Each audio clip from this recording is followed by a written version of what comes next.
In many homes in our society, Christmas is celebrated with a live Christmas tree. We should really call it a formerly alive tree. Cut off at the bottom, still full of sap and green-leaved, it is a symbol of life in the season of winter, when outside trees go dormant and nothing seems to grow. It has been adopted by Christians as a symbol for the coming of Christ, the birth of God's Son, the tree of life that harkens back to the Garden of Eden. God had planted the tree of life together with the tree of knowledge of good and evil, Genesis 2. When humans consumed the fruit of the tree of knowledge, God closed the garden to human access. No trespassing, the notice on the gate says. So, what about the tree of life? Is humanity condemned to perish outside the gate of paradise in a wilderness? No, say Christians as they celebrate Christmas. God entered the wilderness in a little child called Jesus. Somewhat ironically, we make this point by cutting down a tree. We decorate it with angels and stars, water it frequently, and hope it makes it into the new year. Well, we do what we can. At our house, the Christmas tree often stays up throughout January, sometimes up to Ash Wednesday and the start of Lent. By then, we have long stopped watering, and it is tinder dry, and as brittle as the remaining Christmas cookies. The symbol of birth and life, with its fresh smell and hopeful appearance, has turned into a doleful reminder of mortality. So now it is Lent, which begins with a Wednesday named for the ashes that Christians put on their head this day, a cross-shaped smudge at the top of our faces. Remember you are dust, and to dust you shall return, we say. The words the Lord used as he dispatched Adam and Eve from the garden. You turn us back to dust, the psalmist prays. We are consumed by your anger. All our days pass away under your wrath. The days of our life are 70 years, or perhaps 80. They are soon gone, says Psalm 90. Soon, too soon gone, like evergreen trees cut down in mid-course. Lent is a sobering time. The Christmas and New Year celebrations are almost forgotten. The winter is dragging on despite the increase in daylight. The church celebrates the descent of the baby, the Son of God, into ever deeper darkness.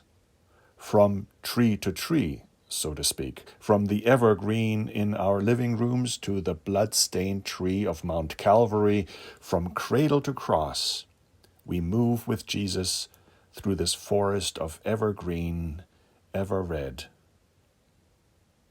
Immediately after he was baptized and God's voice declared Jesus his Son, the Spirit drove him into the wilderness to be tempted by the devil. The voice of God said, "You are my beloved." But the voice of Satan said, "Be my slave." It was the choice between power and glory for its own sake and the acceptance of suffering and shame for our sake. Jesus chose the second, the tree that is ever red, whose sap flows towards its limbs with leaves that bring healing to the nations and fruit for all seasons, as it says in Revelation 22. Healing seems elusive these days. How long will it take to rid the world of the virus? The isolation is taking its toll. It's like we've been fasting from church since last March, a Lent without end. We've given up so much for so long. When will it be over? But then, look, the buds are already swelling. Fruit trees are beginning to thaw in midday sun. Snowdrops, daffodils, and tulips are preparing this very moment to break the frozen ground. Indeed, Easter has already happened. Death has already been defeated. That annual celebration, it is only 5 weeks away. And these 40 days we commemorate the 40 years Israel spent in isolation in the wilderness, and the 40 days Jesus wrestled with Satan to break the chain of the virus of sin. On Good Friday, we relive the day on which, by the shedding of his blood, he procured our vaccination. What are 40 days? What are 40 years compared to eternity? Lord, you have been our dwelling place in all generations. From everlasting to everlasting, you are God, says Psalm 90. We are dust indeed, but we are much loved dust.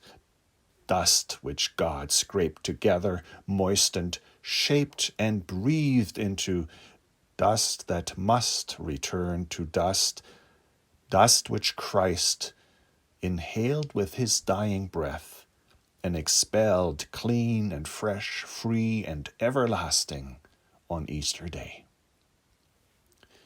When our Christmas tree finally comes down, it is burned in the fire pit out back. I collect the ashes and use them as a symbol of hope on the foreheads of those who want a tangible reminder. You are dust, and to dust you shall return. You have been marked with the cross of Christ forever.